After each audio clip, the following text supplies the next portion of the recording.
से बात शुरू करते हैं अब।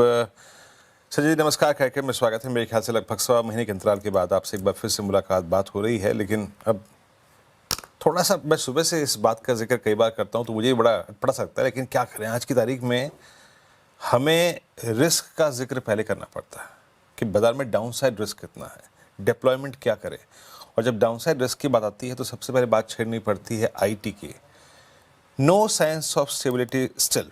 कोई अगर आप देखें अभी तक यहाँ पे स्टेबिलिटी के निशान नहीं है। आप चार्टिकली देखिए, प्राइस वाइज देखिए, और अब से कुछ देर पहले हम चर्चा भी कर रहे थे, अभी तो कंपनियां आएंगी जब फाइनली Q4 में नंबर्स देंगी, आगे का विजन देंगी, तब तो शायद एक प्राइस डैमेज और ड्यू हो। आप आईटी को कैसे ट्रीट कर रहे हैं, और अगर आपके पोर्टफोलियो में आप लोगों की रिकमेंडेड व्यूज में अगर आईटी था तो क्या उसमें कोई बदलाव किया है आप लोगों ने? Yeah, nothing really right. So essentially, हमारे 3.5 साल our fund is now little less than 4 years और वहाँ पर all throughout हमारा IT underweight था. But we always used to own Infosys and but overall stand was underweight. And this AI was definitely our worry. But the way it is panned out, obviously, it's not an easy subject. ये काफी complex है. यहाँ positives भी है IT companies के लिए in terms of नई opportunity and negatives भी है in terms of some part of the revenue can get cannibalized. So while we heard the AI companies and how उनकी प्रोडक्टिविटी से काफी काम जो सॉफ्टवेयर कंपनी कर रहे हैं उनको बहुत ही स्पीड से हाई प्रोडक्टिविटी से कर लेंगे. बट ऑल थ्रू आउट अगर आज आप एनवीडिया के भी सीनियर जो थे उन्होंने भी बोला कि आपको आईटी कंपनी की जरूरत रहेगी. But the other side is that one of the view was that के फिर भी अगर longer term terminal growth rate नहीं रहा तो what is the right valuation. So market is, trying to find out now at valuations have become very attractive. Implied growth जो हम देखते हैं वो कोई कोई कंपनी में 2 से 3% ग्रोथ रेट है. And what it means is के 10 साल तक यहाँ से सिर्फ 2% ग्रोथ होगा. Now for all you may know कि एक साल शायद कुछ नहीं हो गए. And then there could be after 2-3 years some impact of AI in terms of certain revenues getting contract, but certain new streams also coming through. So at least हमारा limited understanding में ये है कि यहाँ से अभी downside कम है, but हम underweight बहुत जल्दी नहीं काटेंगे. We'll slowly understand this piece, dig more, understand it more before we reduce our underweight. काफ़ी कुछ तस्वीर साफ होनी बाकी है आईटी स्पेस को लेकर. एआई किस तरीके से यहाँ पर असर डालेगा वो अभी भी साफ होना बाकी है. तो फिलहाल ये व्यू आपका आईटी पर. संजय जी गुड आफ्टरनून, श्रेया बात कर रही हूँ. लेकिन ओवरऑल मार्केट पर क्या व्यू है आपका? पिछले 1 साल 18 महीने हमने काफ़ी पेन देखा, मार्केट में कोई रिटर्न नहीं मिला. अब 2026 की साइड जा रहा है. शुरुआत तो काफ़ी बहुत ही धीमी हुई है. दिशा क्या होगी अब यहाँ से? Essentially, अगर growth, see world over, FIIs or domestic investors, market will follow growth. और earnings growth last 18 महीने में नहीं था. So अगर earnings growth नहीं था तो market भी narrow range में था. So यहाँ से third quarter earnings जो expected थे उससे थोड़े बेहतर, बहुत बेहतर नहीं है, but अगर जैसे 7-8% का growth expected था तो थोड़ा बेहतर for Nifty I am saying. But the good part is fourth quarter में जो मेजर इकोनॉमिक इंडिकेटर्स है जैसे कि सीवी डिमांड बहुत बढ़िया है. अशोक लेलैंड बता रहा है कि उनको सप्लाई कैचअप नहीं हो सकता है. सर्टेन सेगमेंट्स में 40% का ग्रोथ है. पैसेंजर व्हीकल जीएसटी के रिलीफ के हिसाब से उनको भी डिमांड कंटिन्यू हो रही है. क्रेडिट ग्रोथ ये इन्फ्लेशन पे 14% है. Steel demand is again looking better. Certain segments में अभी भी growth revival नहीं दिख रही है, but overall economic recovery हो रही है slowly, and ये earnings में दिखेगी. सो एज नॉमिनल जीडीपी अगले साल एंड इन्फ्लेशन भी थोड़ा पिकअप होगा because metal prices और वो भी बढ़े हैं. So as inflation picks up, which is also good for earnings growth, next year nominal GDP अच्छा होगा and earnings growth भी recover होगा. तो हमारा expectation है कि ये साल तो growth कम होगा, like 1070-80 निफ्टी का earnings, but अगले साल 1260-70 के बीच में, which is more like 15-16% earnings growth आ सकता है. And then 27-28, it can be around 14-25. So 12 months from now, people will start looking at 27-28. And I think India may still be deserved 20 times. So we believe that यहाँ से, you can never say never, but 25,000, the risk return is very, very favorable. And वहाँ से, 14-15% return in Nifty is possible. And यहाँ से, it could be more like 11-12%. Okay अच्छा Sanjay ji, portfolio में कभी कभी आप डिफेंसिव्स को बाय करते हैं, कभी आप एग्रेसिव स्पेस को बाय करते हैं.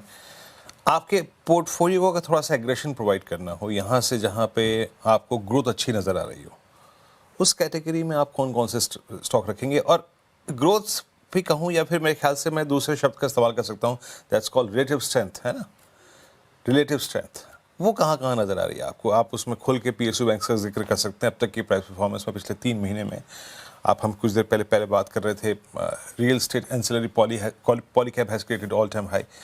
आपके अनुसार रिलेटिव स्ट्रेंथ कहाँ पे आपको नज़र आ रही है? तो हमारा portfolio positioning was domestic overweight, global underweight, and ये 3.5 साल से है. एंड सेकंड थिंग इज हमारा When you say फंड में we global, always said when that you say नहीं, when you say global, yes, metals पे क्या व्यू होगा? yeah, so I will come to each of them, Virendra ji.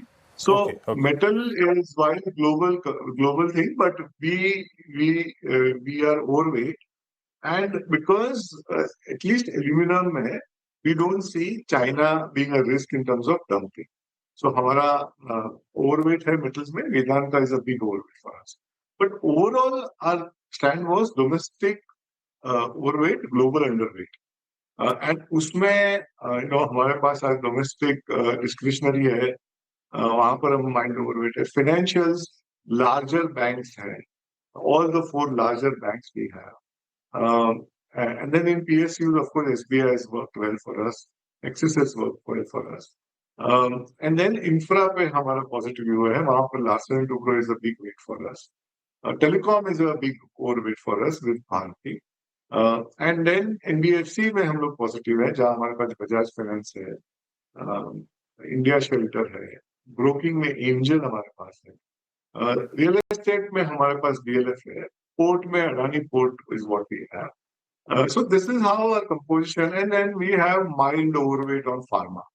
So IT is a big underweight, FMCG हमारा 0 है, and oil and gas also is a significant. So this is how we are positioning, and in हमारा earnings growth भी अगले साल at least हमारे segment में जहां पर हम हैं, हमें लगता है कि either बेस लो है या तो ओवरऑल रिकवरी है. बैंक्स में एनआई ग्रोथ अच्छा होगा बिकॉज इंटरेस्ट रेट्स हमारे हिसाब से बॉटम हो गए हैं. लोन ग्रोथ अच्छा हो रहा है, तो लार्जर बैंक्स 15-16% ग्रोथ कर लेंगे. एनबीएफसीज भी थोड़ा ज्यादा ग्रोथ करेंगे, हमें लगता है Bajaj Finance can grow 20-22%. Discretionary में महिंद्रा मारुति जो हमारे पास है, that we believe we continue to show good demand. So overall हमें लगता है एटलीस्ट हमारे सेगमेंट में earnings growth will be better for 20 next year. ठीक है संजय जी, बहुत सारे स्पेसेस बताए आपने, स्टॉक स्पेसिफिक भी हुए आप, लेकिन एक स्पेस डिफेंस स्पेस को लेकर काफ़ी चर्चा है, और इंडिया इजराइल के बीच जो डील हो सकती है उसको लेकर भी चर्चा है, और आज एक रिएक्शन भी है. डिफेंस पर क्या व्यू है? आपने क्या हाल फिलहाल में एक्सपोजर बढ़ाया है, क्या व्यू आपका? No, so we don't have a direct defense play. So BL हमने मिस कर दिया. We've not been able to buy BL at a very good level. The rest, at least we believe, they're not very cheap. BL भी सस्ता नहीं है, but it's been a phenomenal move. आप across time frame देखें तो it's one of the best performers in Nifty. So वहां पर हमारा मिस हो गया, but overall defense हमें इतना सस्ता नहीं है, इसीलिए और हमारा overall philosophy is growth at reasonable price. Our price earning of a portfolio is 14 times compared to Nifty at 19 times on 1 year forward. So वो दायरे में in that framework हमें comfort नहीं है to buy defense right now. Okay Sanjay ji, health care space में आते हैं। आज सुबह से अगर आप देखें, Nifty pharma, health care, hospital stocks ने अच्छा बड़ा मूव दिया है। हमने बीते 5-6 साल में देखा कि हमारे एक ऐसे पोर्टफोलियो के अंश जिसमें डायग्नोस्टिक्स थे, जहाँ पे आपके हॉस्पिटल्स थे, पैसा बना भी और पैसा सिक्योर भी रहा। हाँ, मैं कह सकता हूँ कि अक्टूबर के बाद there was some bit of trimming in hospital stocks, but more और लेस जिसे कहते हैं ना, पैसा स्टेबल रहा, रिटर्न्स इंटैक्ट रही। इस स्पेस पे आपका व्यू क्या है इस वक्त? अभी फार्मा मतलब हेल्थ केयर स्पेस में, then that diagnostic and hospital stocks.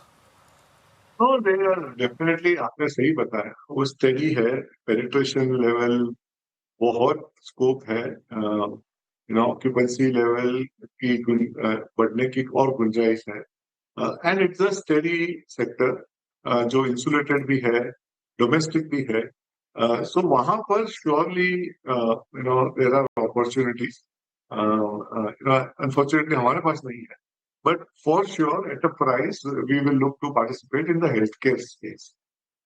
It could be a diagnostic or it could be a hospital. Health care space और pharma.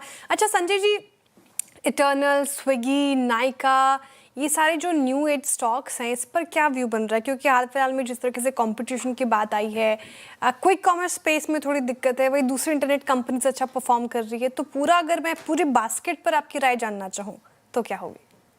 I think they have corrected quite well. I mean, Nykaa is different, but if you take the food delivery and quick commerce space, वहां पर competition definitely intense हो रही है।